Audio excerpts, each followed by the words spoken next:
a year and some. Perfect. And we're going to be talking today, as you all already know, about preventing falls, improving some dynamic stability, moving better, right? Because at the end of the day, movement is life, right? We all want to be moving. We all want to be mobile. We all want to do the things that we love. And falling is a detriment to that across the board. So who we are, Rehab United, sounds like most of you are familiar with us. We follow the principles of applied functional science, which is a treatment strategy, a theory of human movement that looks at the body in all three planes of motion in ways that we can improve our functional mobility while mimicking the activities that we need to do throughout our daily life. Falls, as we all know, are very dangerous, and Shannon's got some statistics as to why. So I don't want to scare anybody, just sharing facts. So why is falling so bad? Once someone falls, we tend to have a increased fear of falling. So that's pushing people not to participate in as much physical activity. We get a decline in physical ability and then increased risk of falling again. So approximately 1/3 of older adults fall every year. And falls are the leading cause of death from injury in people over the age of 65.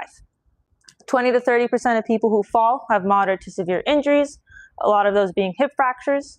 20% of people with hip fractures see mortality in about a year due to complications following the injury. So we need to consider risk factors when it comes to falling. As we all know, our bodies change with age.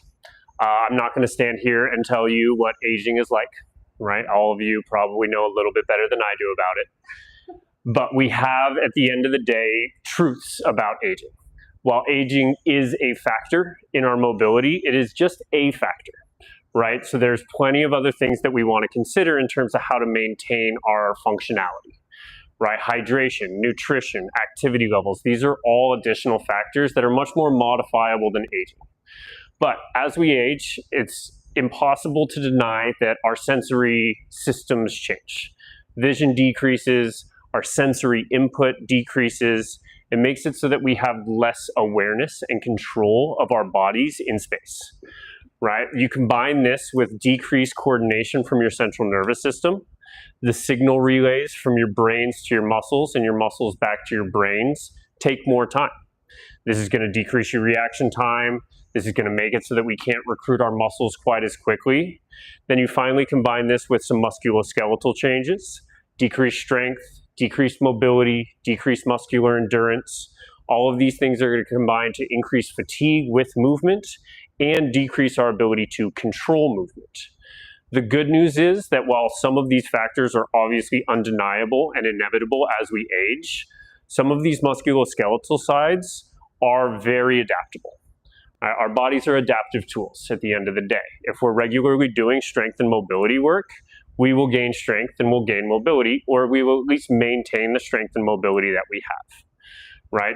So if we work on our strength, our range of motion, and our muscular endurance, we can improve our abilities to move.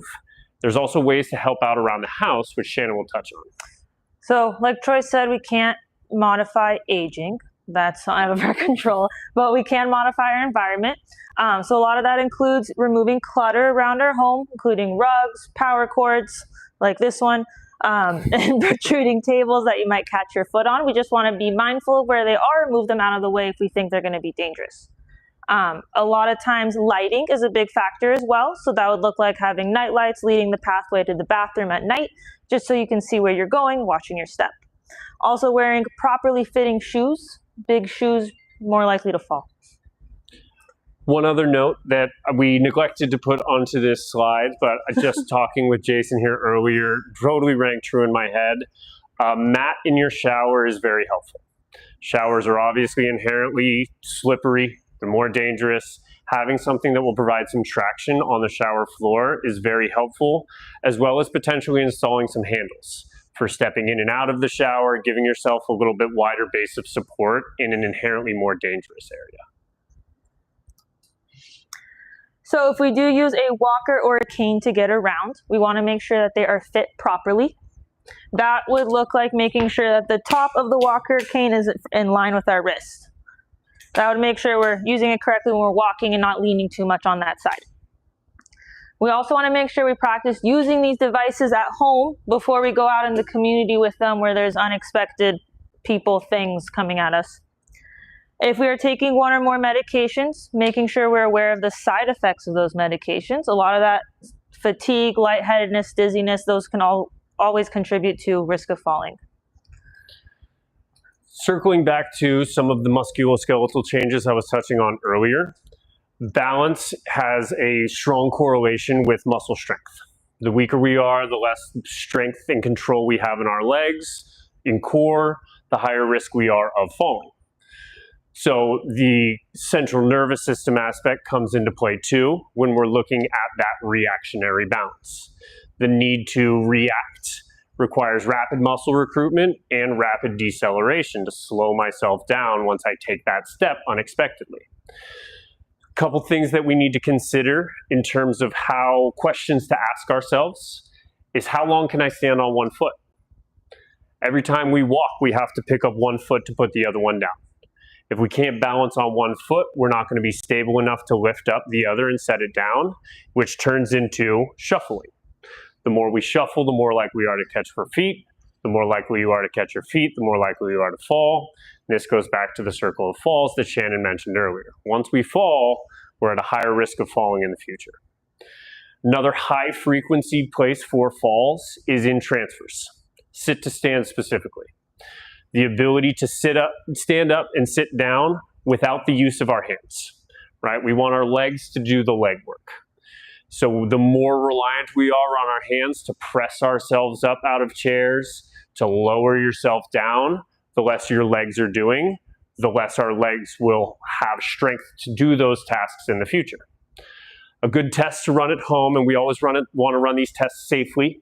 If you have someone nearby to help you maintain balance, that's always helpful. But testing yourself on how quickly you can sit down and stand up 5 times. If your time is greater than 12 seconds, you are at an increased fall risk. So we always want to make sure that we're able to control our descent with our legs and avoid the plops. So there's 2 kinds of balance, static balance and reactive balance. Static balance is the balance we traditionally think of where you're standing on one leg, trying to stay as still as possible. Reactive balance is more in response to things in our environment. So that would be walking on a busy walkway through the mall where people are bumping into you, catching your step, walking on uneven terrain, adjusting to changes, say if you're walking in the beach, or stepping over stuff that, like a curb or something in the street.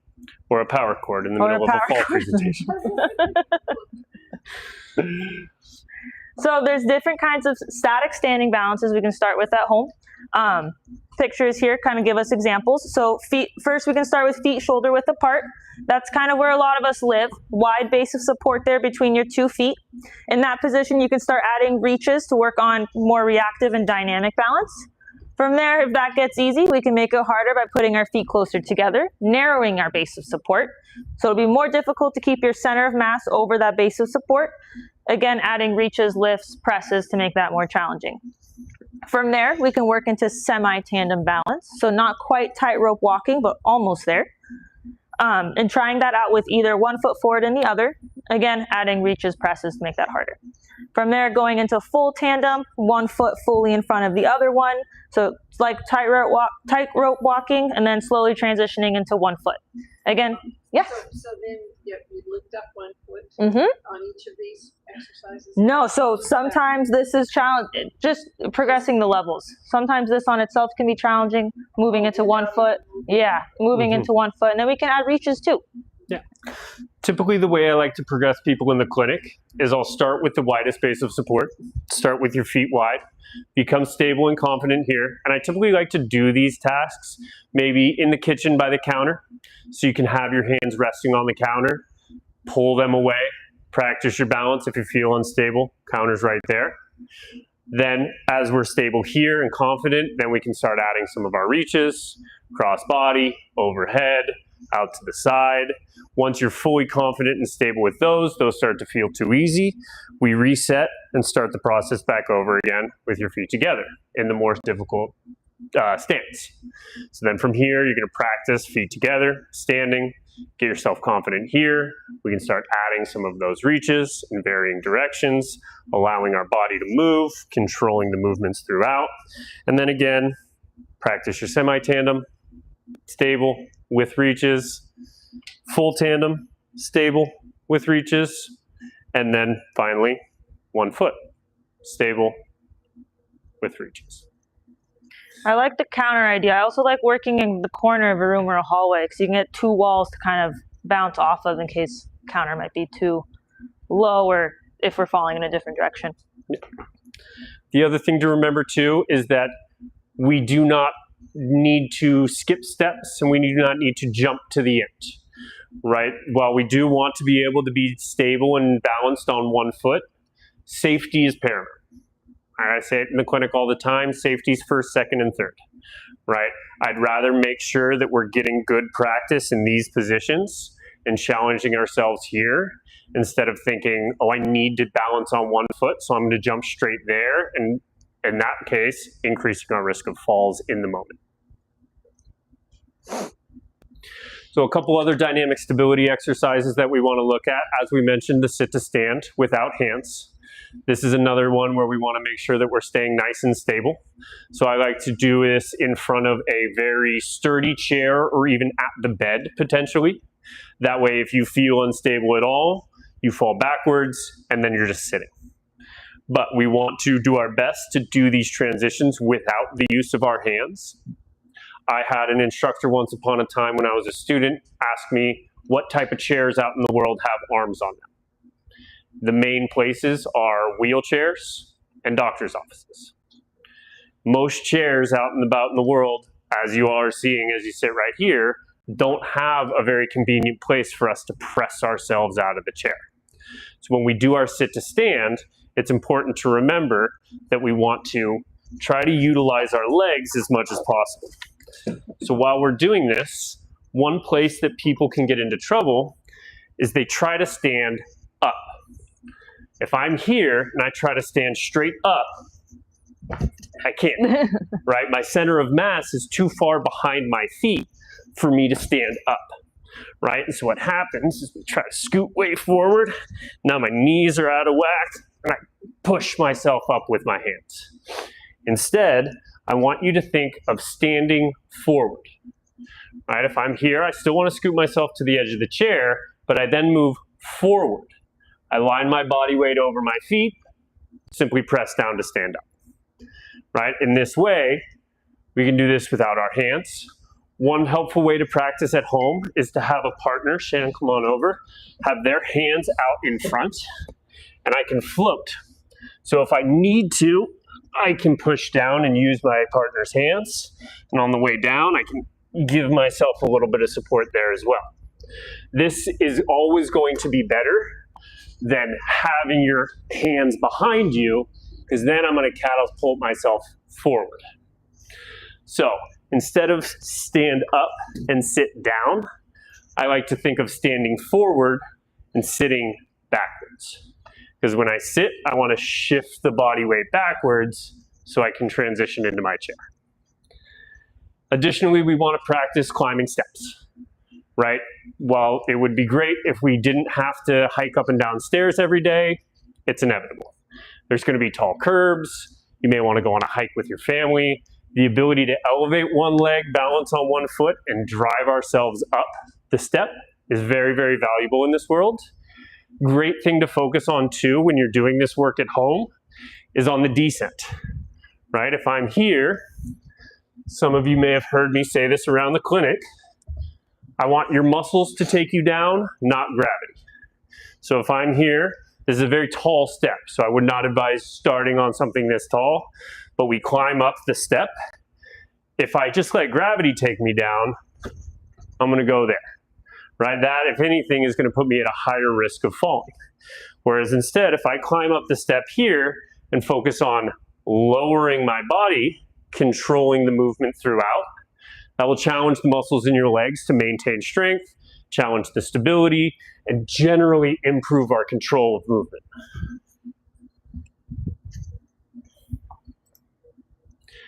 Finally, we also need to expect the unexpected, right? It would be nice if every single time you had to walk somewhere, you got to go in a straight line and nobody got in your way and you didn't have to step over anything. Not the way the world works, right? Someone's gonna throw a Mario Kart banana in front of you. There's gonna be wet floors. There's gonna be hazards that we need to navigate. So we need to be able that need to be sure that we're able to move in all directions. Right, like I mentioned, applied functional science always looks at the body in all three planes of motion. We don't simply want to be able to walk forward. Sometimes we need to be able to move ourselves sideways and rotationally. So when you're practicing your walking, we want to learn how to step in every direction. One of the most common things I find people struggle with in terms of the reactionary balance is a rapid lateral weight shift. If I get bumped here and I can't cross over to recover, it turns into the 100-step fall, where I get bumped here and now I'm going down, right? So being able to cross our feet and maintain balance while we step, again, we want to practice these things safe and controlled environments. So we start simply by getting your foot out there and shifting the weight. Right, work on shifting the weight into that foot, get yourself comfortable here. Then we can start making it a little more dynamic, taking that step in return. And you can do this in all three planes. We can work on a little lunge sideways, shift the body weight over. Then we can make it a little more dynamic. Then we can go rotationally. You can work a little bit on some backwards. You've got to maybe go pick something up behind you, do the steps. And then finally, we can work on kind of the less common of these motions. Right, so if we're going to move front to back, our common motion would be straightforward, but we also want to consider a step backwards, shifting some of that weight behind. As I mentioned earlier, some of these crossover steps, being able to shift some weight into that foot, being able to step back and forth. And now a lot of these moves are a little more advanced, right? So like I was saying with the balance earlier, we want to work our way up to them. We don't want to skip steps. We want to make sure we're maintaining safety throughout. So being able to cross over, shift your weight into this foot and either take a step or even more difficultly, press yourself back up to your original starting space. These are all things that are worth practicing and very valuable resources to have in your world. So we can take what Troy was saying a step further. No pun intended. We can start walking in every direction. So practicing walking backwards. I would not suggest walking backwards on a treadmill at first. Get really comfortable with that before you try that. Taking steps over things backwards in case there's an obstacle behind us. And then again, practicing that sideways walking. We sideways walk all the time when we're making the bed, shuffling between cars. Like Troy said, when someone bumps into us, we want to be able to catch ourselves with that crossover step as well. So just, again, taking it a step further and practicing prolonged steps in either direction. So if you do fall, we hope you don't. We want to make sure we have a way to get help. I know a lot of the smartwatches now have a tracker on it. They kind of let you know if you've fallen and ask if you need help. Just making sure there's a system in place to get help if you need help getting up. You always want to prioritize your own safety when you're in public. You know what you're capable of, and you know what you can do comfortably and safely. Put yourself first. Like Troy said, safety comes first, second, and third. So just be mindful of what you're doing. And then practicing a way to get back up. Number one risk of falling is fear of falling. So if we're not too afraid of the way back up, we should be okay. Finally, just to discuss a couple of resources in the world to improve dynamic stability.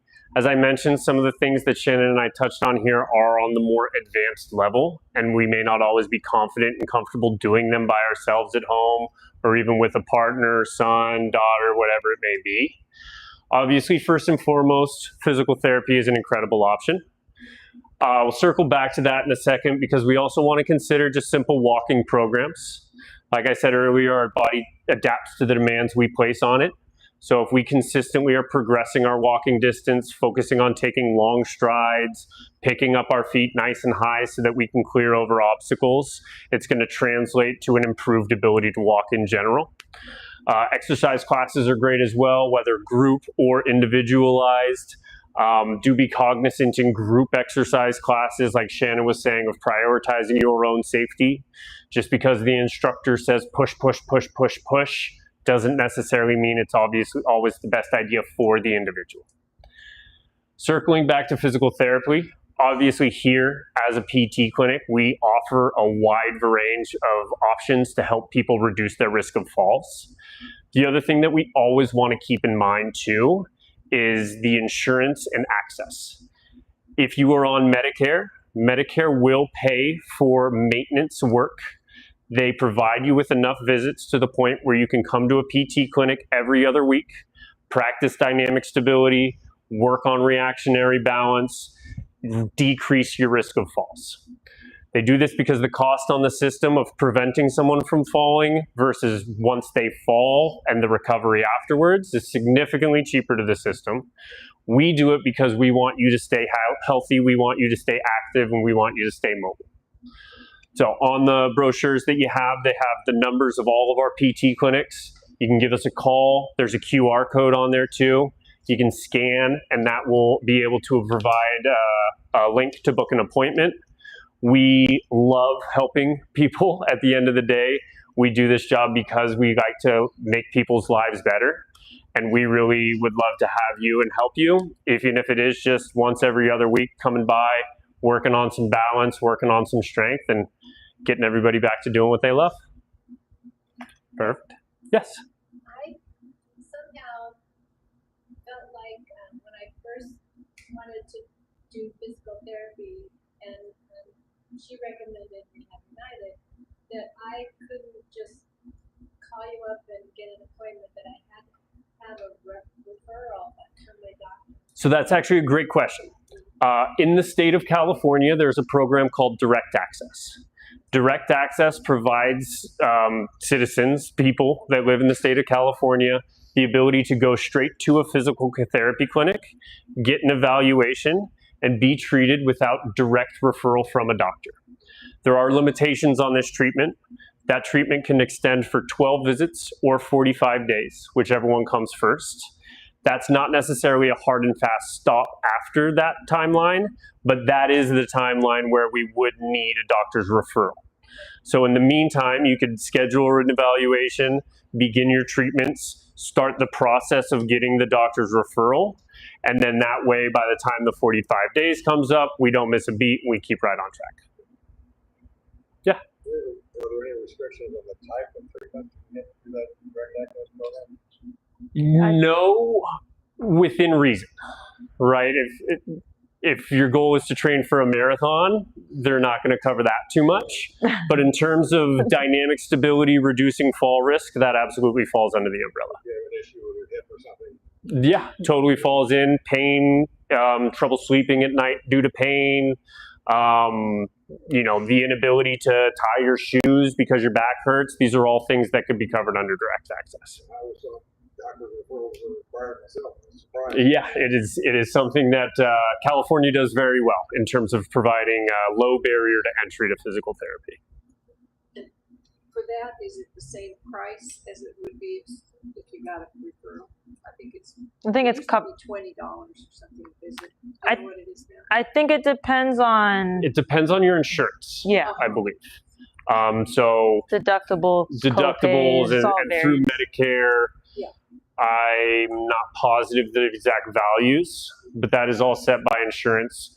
We do have cash pay options as well. And I believe those for an initial evaluation are about $100. But if you qualify for Medicare, that is yeah. Yeah, I'm pretty sure Medicare is little to no cost. Yeah. Yeah. Feel Don't free want to give the speak out of front office a turn when call. I don't know exactly, but I believe it is very manageable. I got a question. I know you guys do a great job over here because my wife and I have come to come here currently, and we have benefited from your services. Well, thank you. Now, my concern is, Mom is 87. Mhm. memory loss. A lot of people would call that dementia. She's in a walker, and my dad, who's going to be 90 in January, gets around. The two of them live together independently. They do have a caregiver that comes in that assists them. But when I was there visiting, I noticed that they both have a horrible time getting out of a chair and into their walk. So what I'm wondering, with someone of that age and that kind of condition, my mom in particular, is your facility able to help someone at that point? Absolutely. Definitely. Absolutely. We worked with, I think my oldest patient right now is 93. I think we work, yeah. 93. She's moving around well. She's independent with her transfers. She walks long distances for 93. She walks very well. We need to continue to practice. A big reason that physical therapy and physical activity becomes more important as we age is that we need to counter the natural downslope of aging, right? Because when you're in your teens and in your 20s, anytime you're doing physical activity, it's all build, and everything's going up. Once we cross a certain threshold in our life, and it's inevitable, the natural progression of life starts going to a downhill slope. The goal is to elongate that slope as long as possible. The problem is, again, as we age, that slope gets steeper, but through physical therapy and through physical activity, we can decelerate that incline. But a person would have to get here to your facility. You don't do it in homes. We do not, but there are home health options.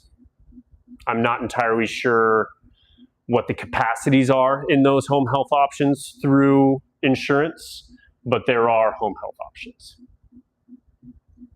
You mentioned in your presentation there, but maybe it was missing, once you get down on the floor, how do you get up? And it seems like you need to be able to get up without grabbing a chair or something else, just get up off the floor and stand up. What are your recommendations for that? That is a very good question. Yeah. It depends a lot person to person too. Some people have more mobility in their hips than others, and that's something we would kind of have to individualize to each person. I think that would be a very important thing, skill to learn. Definitely. I agree. And that is something that being in physical therapy and having a full hour of treatment where one person is able to look at your individual case, and we have mats out here. I'll often have people, hey, I'm going to need you to lay down on the ground and we're going to practice getting up. Right, it's going to look different for everybody, like Shannon said, based on your mobility and your functional capacity. But to assume that there would be something you could hoist yourself up on is not always true. Do you have the vertigo specialty here? We do treat patients with vertigo. I just had a woman in with vertigo earlier today. Vertigo is a very unique part of physical therapy, we'll say, in that there are a couple different potential causes, and based on the cause of the vertigo, we're going to treat it differently. But yeah, we manage that case frequently. Lovely. Any other questions? So do we get a session? If you call. You can make an appointment. Yeah, if you make an appointment.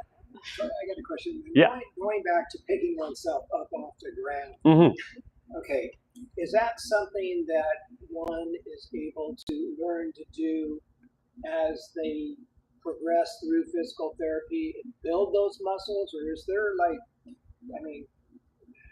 can someone who's, say, just starting physical therapy learn how to pick themselves up?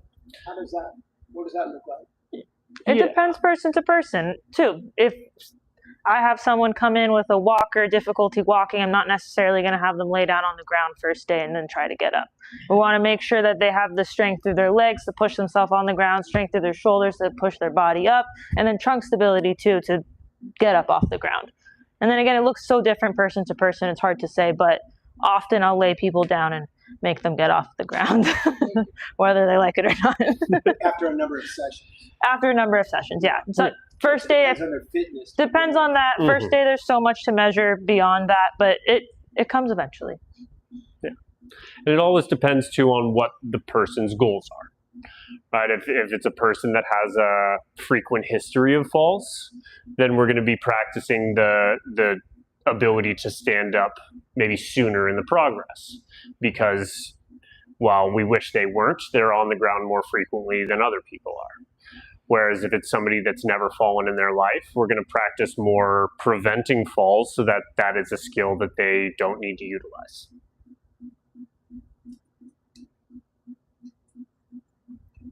Lovely. Well, thank you all for coming in. Shannon and I will be around for a little bit longer if you guys want to ask any more kind of personalized or one-on-one questions. But we are here 5 days a week if you want to come by and hang out and practice getting up off the ground. I got a question then. So how long of a session